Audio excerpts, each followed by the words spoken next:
United states agency for international development यानी USAID अमेरिकी सरकार की एजेंसी जो विश्व भर के देशों की सहायता करती थी, एशिया, अफ्रीका समेत विश्व भर के 100 से अधिक देशों की गरीबी दूर करने के लिए 50 अरब डॉलर यानी 4.25 लाख करोड़ रुपए से अधिक का बजट डोनाल्ड ट्रंप ने एक झटके में उस पर एक प्रकार से ताला लगा दिया।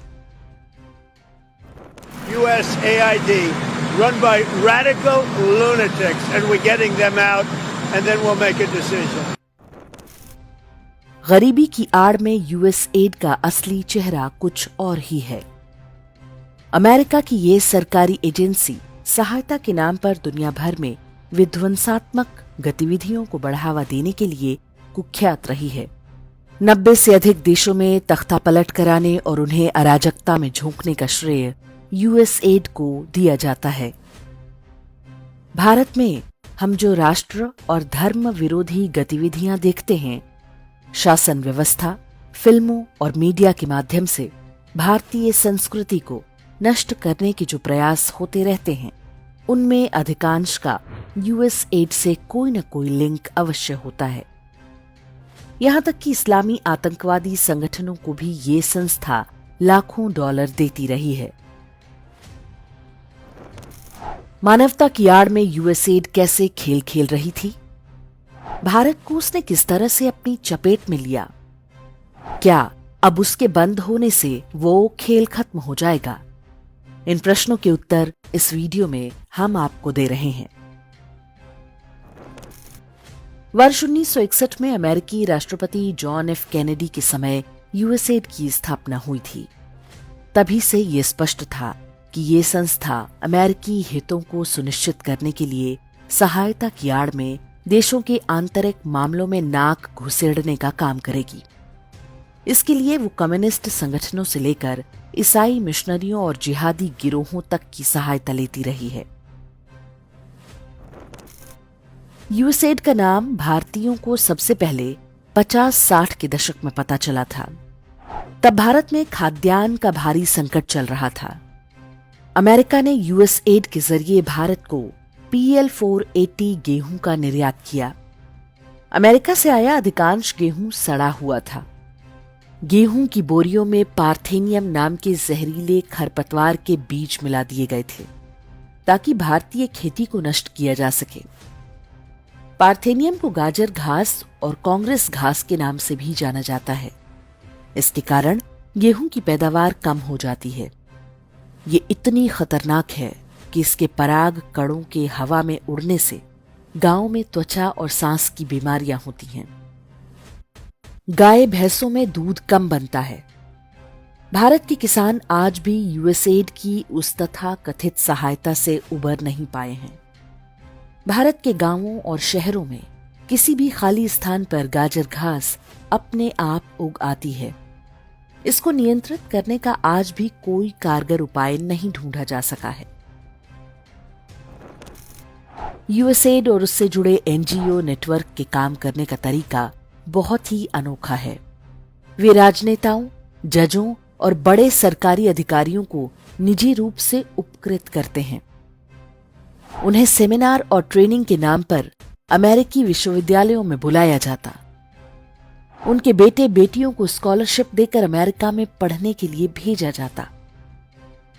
घूसखोरी का ये ऐसा तरीका था जिस पर कोई उंगली नहीं उठा सकता था।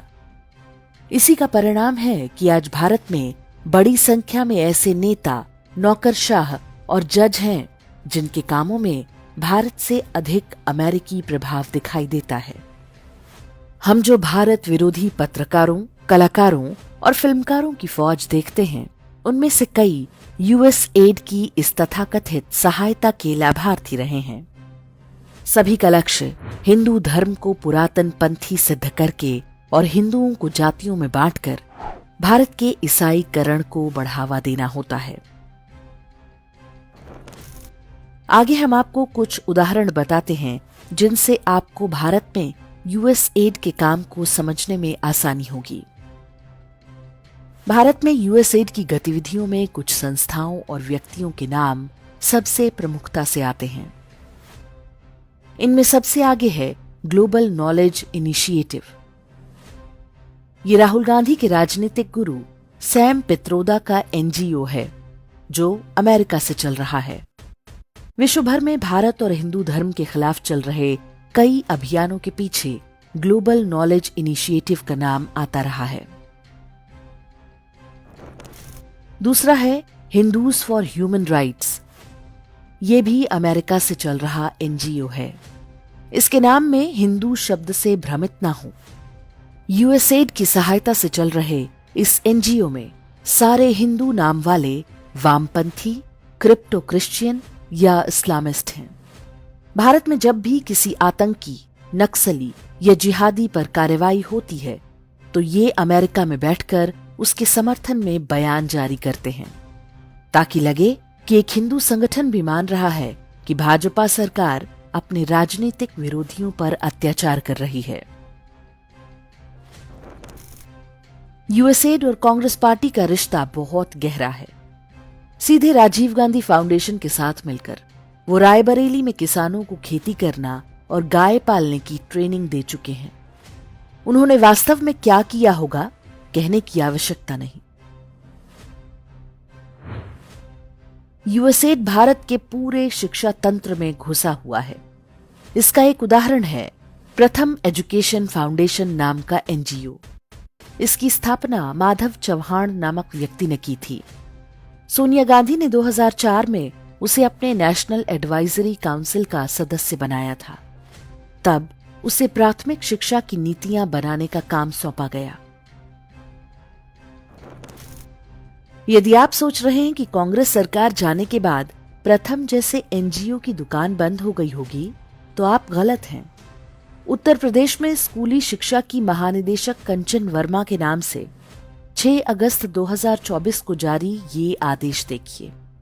इसके अनुसार प्रथम एजुकेशन फाउंडेशन को कक्षा 4 और 5 के छात्रों को पढ़ाने के लिए सामग्री तैयार करने और अध्यापकों को प्रशिक्षण देने का काम सौंपा गया। उत्तर प्रदेश समेत कई राज्यों में यूएसएड से जुड़े एनजीओ शिक्षकों को प्रशिक्षण देने से लेकर शिक्षा की नीतियां बनाने तक के काम कर रहे हैं। Central square foundation, Vikramshila foundation और लैंग्वेज एंड लर्निंग फाउंडेशन जैसे एनजीओ सक्रिय हैं। इन सभी के तार यूएसएड या उसके जैसी ही किसी अमेरिकी संस्था से जुड़े हैं।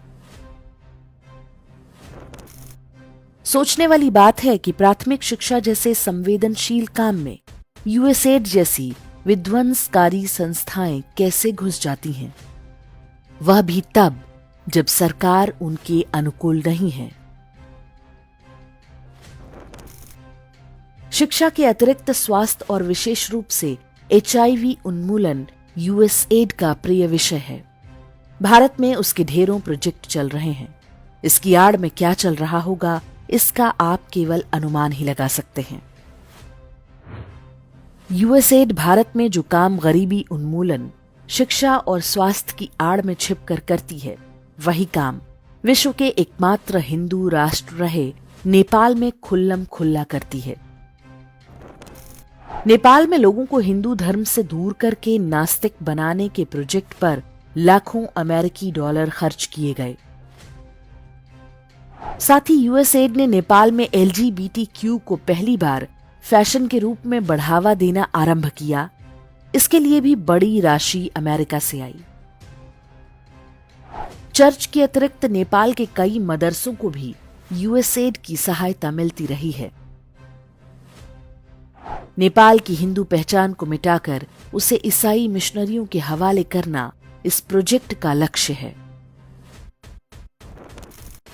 डोनाल्ड ट्रंप ने यूएसएड को भले ही बंद कर दिया, लेकिन उसके पीछे उनके अपने कारण हैं। ऐसी संस्थाओं के जन्म के पीछे अमेरिकी सरकारों की दादागिरी वाली मानसिकता होती है। ये मानसिकता प्रोटेस्टेंट जाति के चर्च से आती है। यही उनकी विदेश नीति का भी आधार है। यूएसएड के बंद होने को हमें अपनी जीत नहीं समझना चाहिए। वो नए रूप में हमारे सामने आ सकता है, क्योंकि भारत और नेपाल में हिंदुओं के सफाए का चर्च का सपना अभी पूरा नहीं हुआ है। आवश्यकता है कि भारत सरकार इस अवसर को भारत में हिंदू विरोधी इकोसिस्टम को नष्ट करने के लिए प्रयोग करे। स्कूली शिक्षा और स्वास्थ्य जैसे क्षेत्रों में विदेशी फंडिंग पर रोक लगनी चाहिए।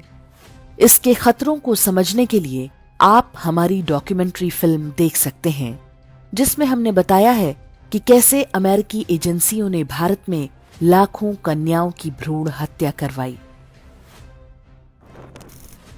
यूएसएड से पैसे लेने वाली भारत की सभी संस्थाओं पर नकेल कसी जानी चाहिए। ये जांच होनी चाहिए कि बीते वर्षों में कितने नेताओं और अफसरों के बेटे बेटियों ने यूएसएड से जुड़ी संस्थाओं के माध्यम से अमेरिका या किसी अन्य यूरोपीय देश में स्कॉलरशिप पाई। यदि केवल ऐसे नेताओं, जजों, अफसरों और पत्रकारों की गतिविधियों को सामने ला दिया जाए तो पता चल जाएगा कि इकोसिस्टम और डीप स्टेट जैसे जो शब्द बार बार हम सुनते हैं, वे कौन हैं और कैसे काम करते हैं।